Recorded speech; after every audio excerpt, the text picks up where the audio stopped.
A trace of you, a prayer of St. G. Against the blue I saw a trace of you, graceful white wisps, observing, loving. And we below appeared against brown mud, smeared and out of focus.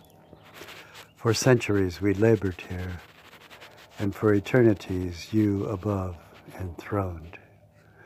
We belong in the high mountain land above, but as yet we are not there. Colonists now, living in the dispersion of this present world, often weeping. Or if not, should be, for tender is the night, and in the day the people plod on despairingly. We too are a diaspora, emigrants from Eden. Our commonwealth is in the higher world, for that is where you are. Yours is an age-long work in the sphere of redemption, such that we live not in a cosmical heaven, but in a redemptive heaven, enriched and built progressively from the beginning of the ages until now. We look for the city whose maker and builder is God, city of God, the embodiment of your perfection. Your thoughts and purposes for us are formed here. In it are you at every point, and we who dwell in it see your face constantly. The measure of our desire to be there is the measure of our love for you. We then enter an unchanging eternity. It is to this life we must gravitate, and to it make all earthly concerns subordinate. The patriarchs and prophets confessed, manifested, looked for, desired all this, an apprehension of the celestial world. We have occupied ourselves with things of time and the spirit of time, altering our unsteady course. We undermine our own prestige in matters of the eternal world, needing now to carry a heaven-centered spirit. In evening, the traces disappear, but we are not in fear of losing providence. The night sky blankets our sleep.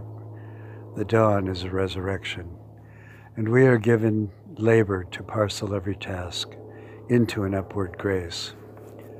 On another day, the sky is clear, not intended as a message, and so we go about having already forgotten the graceful trace we saw. By spirit nature, you are invisible, and this is good for us. We have formed idolatries, even of Jesus. It is not for us to question any of your truth, but our own, remembering how these are formed.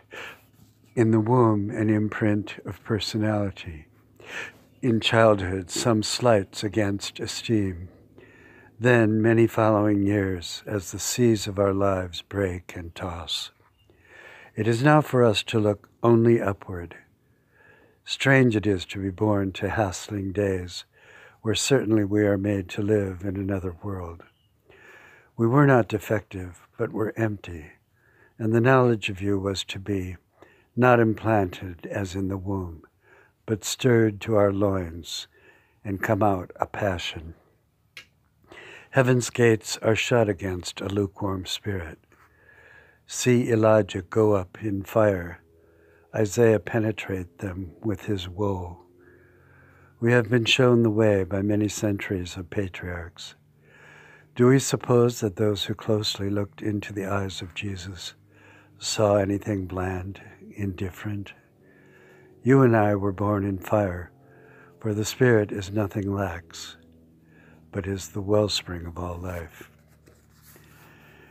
Now again the clouds drift by. They are each of your emotions fixed upon us, desiring to come within, longing to come down and carry up the fire to which we were born. Not by chariots, but the horses drawing them whirled us up to you, the everlasting life. Amen.